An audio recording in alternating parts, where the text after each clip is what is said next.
Cette forêt sauvage, qu'on aurait comme oubliée, abandonnée et laissée seule se façonner par le temps qui passe, est désormais forêt de légendes, de contes de fées ou de rêveurs. Une forêt musée devenue simple conservatoire d'espèces, une réserve dont le seul rôle est d'assurer la pérennité des patrimoines écologiques. Aujourd'hui, la forêt vivante, celle qui nous est familière pour les balades en sous-bois, véritables espaces de liberté, de découverte et de nature, est une forêt cultivée. Un domaine géré bien sûr pour la production de cette richesse renouvelable qu'est le bois, mais aussi entretenu afin de protéger la diversité biologique de la forêt et de sauvegarder notre environnement des agressions extérieures. La forêt, une fabuleuse aventure au senteur de tradition et de savoir-faire, mais appelant aussi les technologies les plus modernes.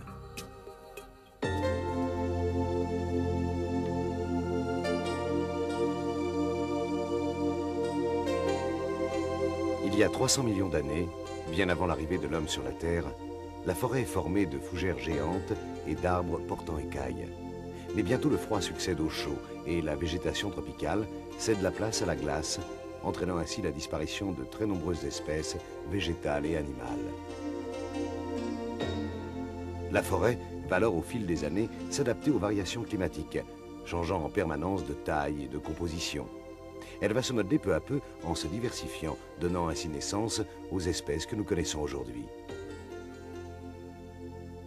L'homme va à son tour modifier la physionomie de la forêt en puisant dans ses ressources pour se loger, se nourrir et se chauffer. Si au temps des Gaulois, elle recouvre la totalité du territoire, en l'an 1000, au début du Moyen-Âge, avec le développement des exploitations agricoles, des communautés religieuses, les surfaces boisées vont alors commencer à diminuer régulièrement. Jusqu'au XIXe siècle, la forêt aura comme seul allié les rois, qui seront aussi de véritables bâtisseurs. Ils entretiendront alors les forêts pour y pratiquer la chasse à courre ou y récolter leur bois de marine. La Révolution va faire tomber des têtes, mais aussi beaucoup d'arbres, désormais sans défenseurs. La forêt atteint alors son plus bas niveau.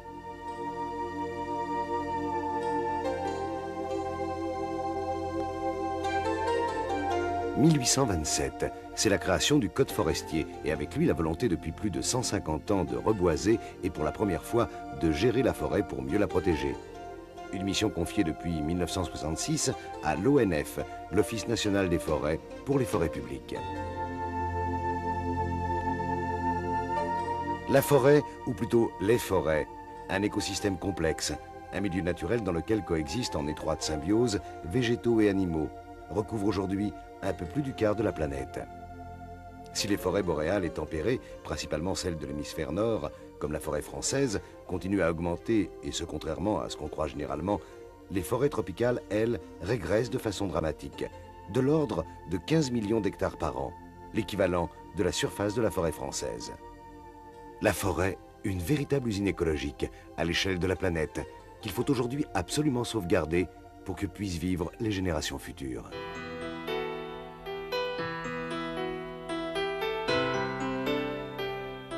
On l'a dit, une belle forêt, c'est une forêt cultivée.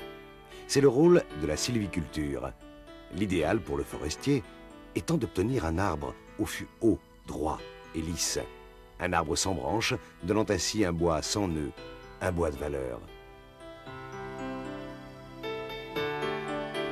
Or, ce n'est qu'à l'âge adulte, au bout de plusieurs dizaines d'années, voire plus de 200 ans même pour les chênes, qu'on saura si le choix de la semence faite par les générations antérieures était judicieux ou non, d'où toute l'importance pour le forestier de la sélection de la graine. Pour récolter des graines de qualité, il faut aller les chercher là où elles se trouvent, tout en haut d'arbres soigneusement sélectionnés et à une période précise, celle de la fructification. C'est le rôle de ces cueilleurs d'écimes qui doivent récupérer les cônes renfermant les graines avant que ceux-ci ne s'ouvrent, dispersant au vent la précieuse semence. La graine contenant la mémoire d'une espèce d'arbre, on est ainsi certain de transmettre l'ensemble du patrimoine génétique aux générations futures. Une semence sélectionnée qui servira à reboiser les terrains en friche ou à régénérer des forêts.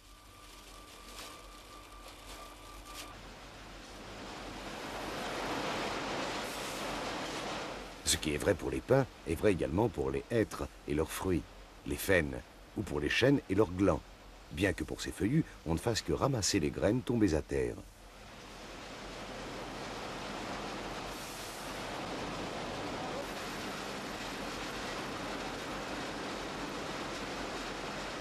Les semences ainsi récoltées sont ensuite séchées et conservées en chambre froide dans ce centre unique en Europe, la sécherie ONF de la Joux, dans le Jura français.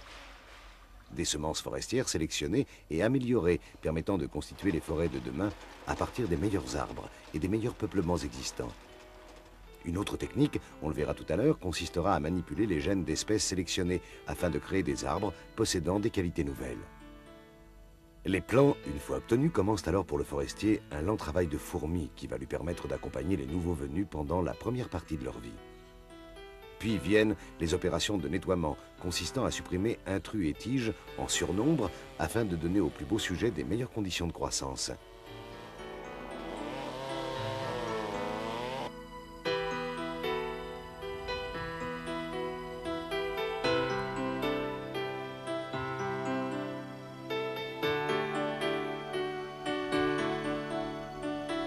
Ainsi, année après année se créeront ou se reconstitueront de nouvelles forêts, et avec elles, de nouveaux paysages.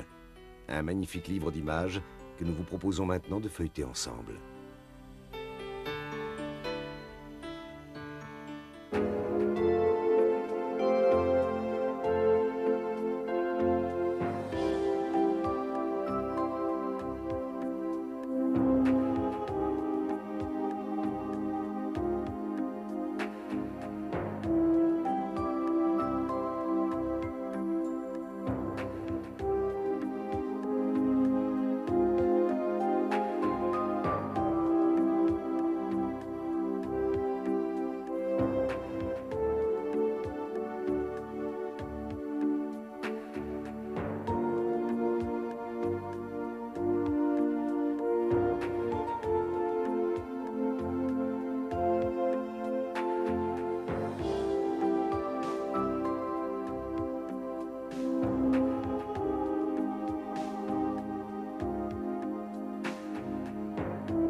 Sapin 35. Épicéa 35. Épicéa 35. Épicéa 30. Épicéa 35. Épicéa 35. La forêt française qui recouvre le quart du territoire, c'est 14 millions d'hectares à gérer, dont 70% par plus de 3 millions de propriétaires de forêts privées. Les autres 30%, soit 4 400 000 hectares, sont constitués de forêts communales ou domaniales gérées par l'ONF. Gérer la forêt, c'est pour les forestiers la cultiver et l'aménager, afin qu'elle puisse apporter aux hommes ce qu'ils attendent d'elle. La sauvegarde d'un patrimoine ancestral, l'aménagement d'espaces consacrés aux loisirs, sans oublier l'aspect production, avec 50 millions de mètres cubes créés chaque année par les forêts françaises, et dont 70% sont constitués de bois d'œuvre ou d'industrie, et 30% environ de bois de chauffage.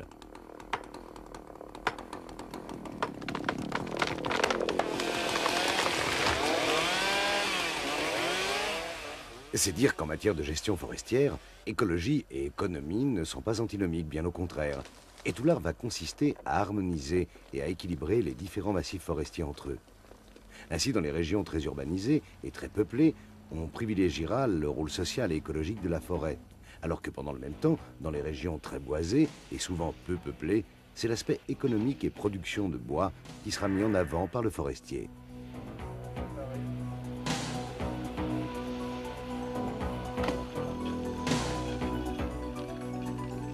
Ainsi, aujourd'hui, les bénéfices provenant de la vente de bois des forêts productives permettent de financer les lieux de loisirs et de récréation comme les forêts de l'Île-de-France, ou celles en déséquilibre écologique et économique, comme beaucoup de forêts méditerranéennes.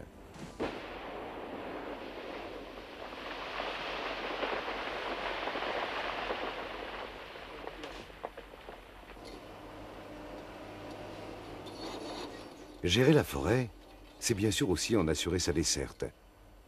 Pour l'accès du public, la lutte contre les incendies ou l'organisation de la récolte du bois. Pour l'aménager harmonieusement et rationnellement, la contrainte du forestier va être, là encore, le temps. Car rappelons-le, il faut de 25 à 250 ans pour qu'un arbre arrive à maturité. Aussi, toute la difficulté va être de suivre la forêt de façon permanente, pratiquement au quotidien, comme ici les branchages automatiques à l'aide d'une drôle de machine appelée malicieusement le singe, et cela en gardant toujours présent à l'esprit l'objectif à long terme d'aménagement préalablement défini et pouvant atteindre 200 à 300 ans.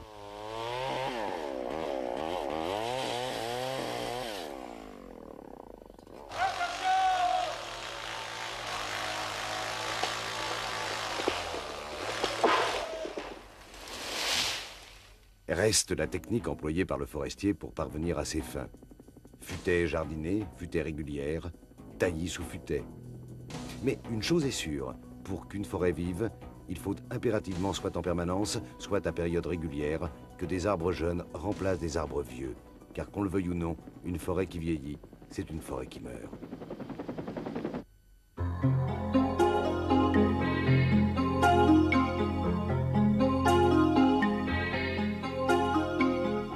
Avant de décider de tel ou tel aménagement pour une forêt donnée, comme ici celle de Fontainebleau en banlieue parisienne, on va en dresser un véritable inventaire qu'on va reporter sur des cartes pour en faciliter l'interprétation. Sur cette vue prise par le satellite Spot, chaque carreau de couleur correspond sur le terrain à un carré de 20 mètres de côté. Les feuillus sont en rouge, les résineux en vert foncé et en vert clair, les sols recouverts d'herbe. Cette opération, c'est ce qu'on appelle la phase d'analyse, au cours de laquelle on va déterminer ce que l'on peut faire avec cette forêt compte tenu de ses caractéristiques. Cette imagerie par satellite, traitée par ordinateur, est un des nouveaux outils de la haute technologie à la disposition du forestier, une sorte d'aide à la décision complémentaire de l'observation sur le terrain.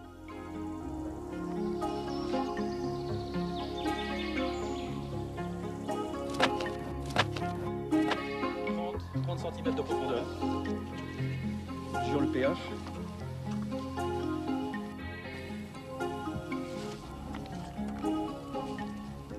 La phase d'analyse terminée, le forestier va devoir synthétiser ses objectifs et déterminer ce qu'il veut faire de telle ou telle parcelle.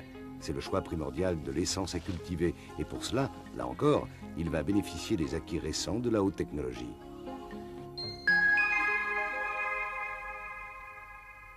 Nous sommes dans le centre de recherche de La Fosselle, à Nangy, près de Paris.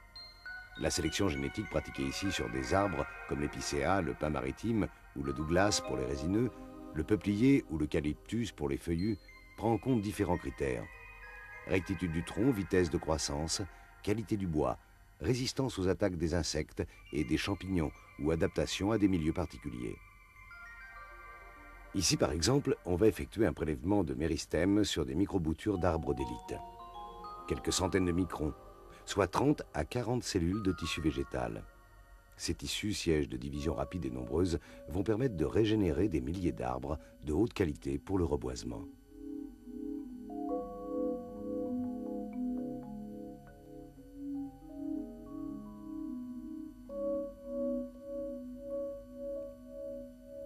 Ces organismes vivants, emprisonnés dans des billes inertes, pourront être déshydratés et congelés dans l'azote liquide, à moins 196 degrés, et constituent ainsi des conservatoires de ressources génétiques, permettant ainsi de sauvegarder des espèces menacées. Après réchauffement, quelques années ou quelques décennies plus tard, ces organismes vivants pourront être réveillés, régénérés et multipliés, par exemple par embryogénèse somatique. Ce procédé consiste à faire des copies génétiquement conformes à partir d'embryons ou de semis, et demain, grâce au progrès de la recherche, à partir d'arbres âgés.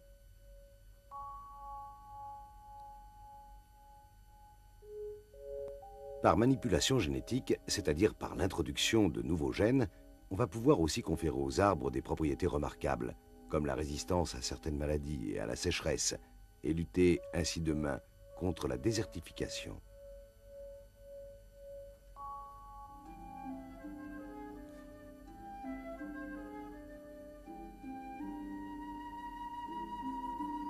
La nuit, il y a des arbres où le vent s'arrête, sans bruit, se déshabille. Et au matin, les gens de la vallée disent avec un sourire, « Cette nuit, le vent s'est calmé. » Paul Vicenzini. Quand je suis parmi vous, arbres de ces grands bois, dans tout ce qui m'entoure et me cache à la fois, dans votre solitude où je rentre en moi-même, je sens quelqu'un de grand qui m'écoute et qui m'aime. Victor Hugo.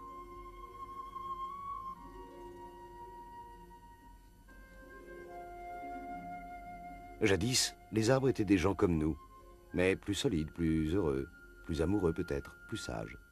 C'est tout. Jacques Prévert.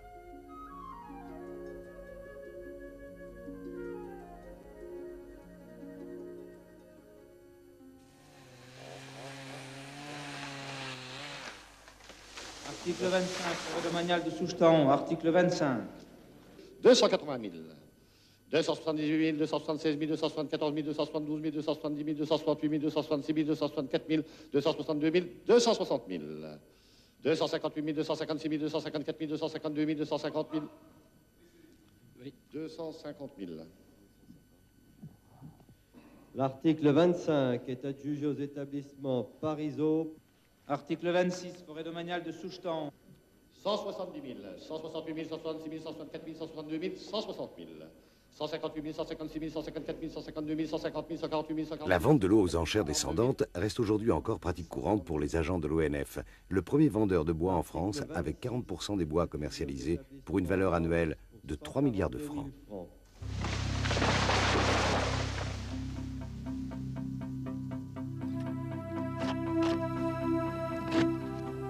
28, 28.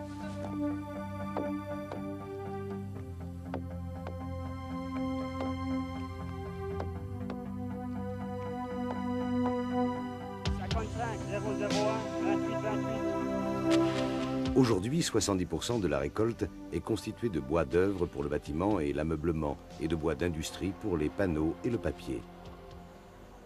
Si l'on pardonne généralement aux scieries qui laissent le bois dans un état proche de celui de la nature, les papetiers en revanche sont la plupart du temps considérés comme des assassins de la forêt. Le papier détruit la forêt, entend-on journellement. Une idée archi-fausse qu'il faut impérativement bannir, car aucun arbre de valeur en France ne finit sa vie en pâte à papier. Celle-ci se nourrit en fait essentiellement pour les 2/3 de coupes d'éclaircies ou d'arbres malingres, et pour le tiers restant, des déchets des scieries. Autre contre-vérité à chasser, malgré la pâte à papier et l'aspect de certaines régénérations de parcelles, où d'aucuns croient à des opérations immobilières sauvages et déguisées, la superficie des espaces boisés aura en France été multipliée par 2 en 200 ans. Il est vrai que jusqu'à un passé récent, les agresseurs humains de la forêt n'ont pas manqué. Lotisseurs fonciers, constructeurs routiers ou ferroviaires, exploitants de minerais et bien d'autres. Le public ne disposant que depuis quelques années d'espaces spécialement aménagés pour la détente, la promenade et la découverte de la nature. L'aménagement, voire la création de forêts nouvelles aux portes des villes, correspond désormais à un véritable besoin pour des populations qui ne disposent parfois guère de plus d'1 mètre carré de verdure par habitant. Et à côté d'une consommation passive de la forêt, on voit se développer une soif d'apprendre la forêt, peut-être pour mieux l'aimer. Qu'est-ce qu'il fait autrement en plus il peut glisser?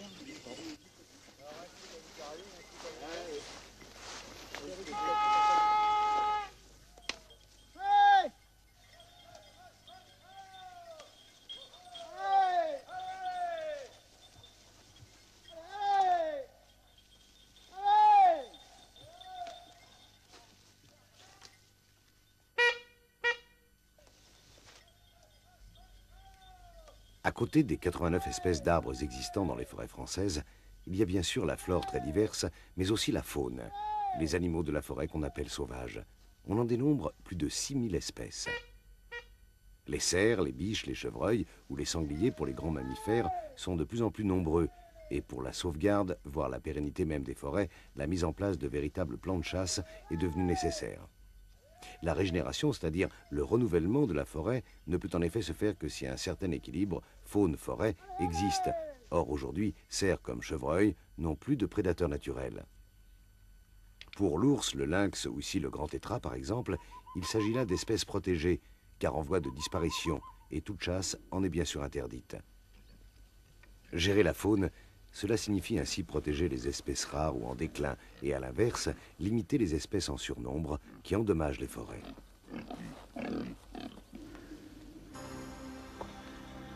En fait, on ne devrait pas parler de forêt, mais plutôt d'écosystème forestier. Un ensemble extrêmement complexe, constitué d'éléments complètement interdépendants.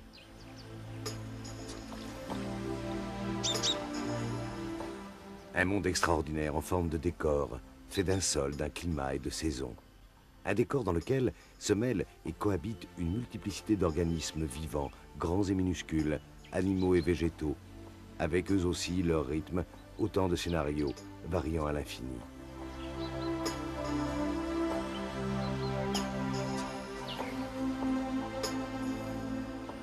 Une flore, elle aussi très diverse, faite parfois d'espèces rares ou en voie de disparition, qu'il faut alors, tout comme les animaux, protéger dans des réserves biologiques, véritables arches de Noé, à l'abri des prédateurs et du temps qui passe.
Avec la Guyane, ce département français d'outre-mer situé en Amérique du Sud, sur l'équateur, c'est l'exemple de l'autre grand type de forêt, la forêt tropicale humide, dont elle est recouverte à 98%.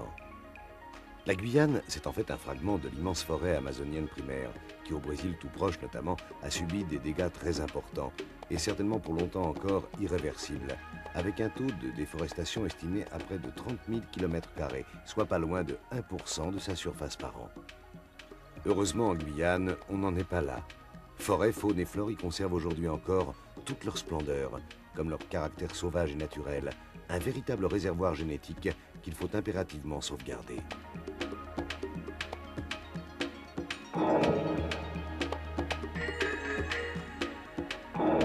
Les rares peuplades des forêts composées d'Indiens et de Bonnies, les nègres des bois, vivent de chasse, de pêche et de cueillette, sans grand dommage pour la forêt.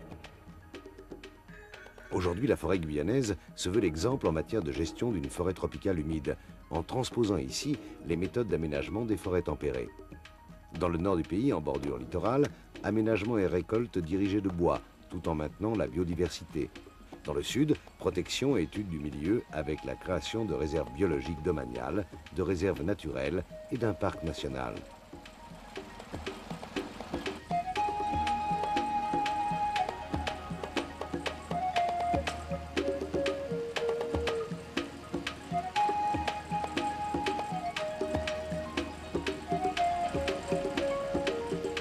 Qualifiée jusqu'à un passé récent d'enfer vert, une forêt inextricable et inhospitalière, puis de trésor vert, une forêt inépuisable de biomasse, la Guyane ne compte aujourd'hui que très peu d'entreprises forestières, car la grande diversité des espèces et la dispersion des essences dans les peuplements rendent toute exploitation de la forêt guyanaise très difficile.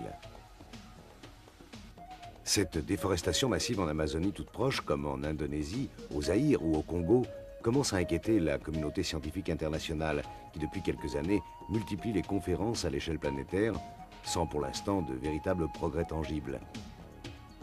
Disparition de peuples indigènes, extinction de très nombreuses espèces animales et modification très sensible des données climatiques dues notamment à l'effet de serre. On le voit, il faut agir d'urgence, s'il en est encore temps.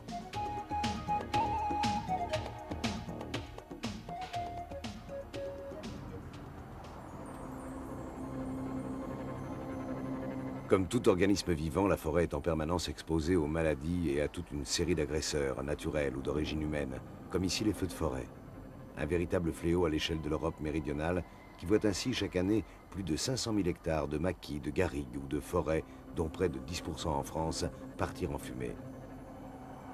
Feu de forêt est bien sûr synonyme de paysages sinistrés, mais il y a plus grave encore. la répétition des incendies au même endroit entraîne une dégradation et une érosion pratiquement irréversibles du sol et des formations végétales qui lui sont associées. Les remèdes, comme le débroussaillage, la plantation d'essences peu combustibles ou l'aménagement des terrains boisés, on les connaît, mais ils coûtent cher face à des bois de faible valeur marchande. Reste que malgré ces agressions, les forêts européennes, et donc françaises, continuent à croître.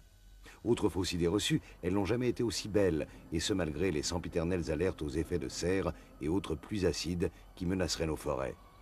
Autres agresseurs, les grands accidents climatiques comme ici le vent, le gel, la sécheresse ou la neige, des éléments incontrôlables qui endommagent cependant plus gravement les sujets faibles, vieux ou malades. Enfin, les champignons pathogènes ou les insectes ravageurs comme les scolites qui vivent sous l'écorce aux dépens de la partie vivante de l'arbre agressent eux aussi plus gravement en les attaquant en masse les arbres malades ou affaiblis par la sécheresse, signant le plus souvent leur arrêt de mort. Face aux agressions de la nature et ici dans le massif des Alpes à l'érosion des terrains de montagne, les forestiers ont en charge de tout mettre en œuvre avant que ces phénomènes naturels ne deviennent risques à caractère catastrophique menaçant hommes et équipements. C'est une des missions méconnues des agents de l'ONF qui doivent trouver ainsi des parades au risque de débordements torrentiels, de glissements de terrain, de chutes de pierres ou d'avalanches.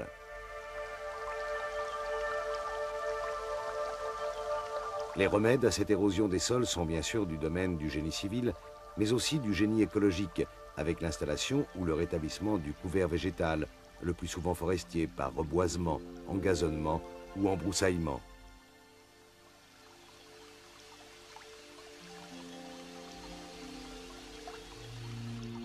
Dernier exemple de combat réussi contre les éléments, la mer, le vent, ici les dunes des Landes au sud de la France, le plus grand ouvrage maritime artificiel d'Europe réalisé au siècle dernier et chargé de protéger le million d'hectares de la forêt landaise. Des dunes atteignant à certains endroits 130 mètres de haut qui, sans entretien contre l'érosion de la mer et du vent, auraient déjà avancé de près de 5 km. La technique employée consiste à implanter des palissades brise-vent dans les parties les plus basses de la dune et à poser des branchages et des végétaux morts pour bloquer le sable en place. Autre technique, la mise en place de treillis plastiques, soit parallèles à l'océan, soit posés sous forme de casier afin d'obtenir un profil de dune correct.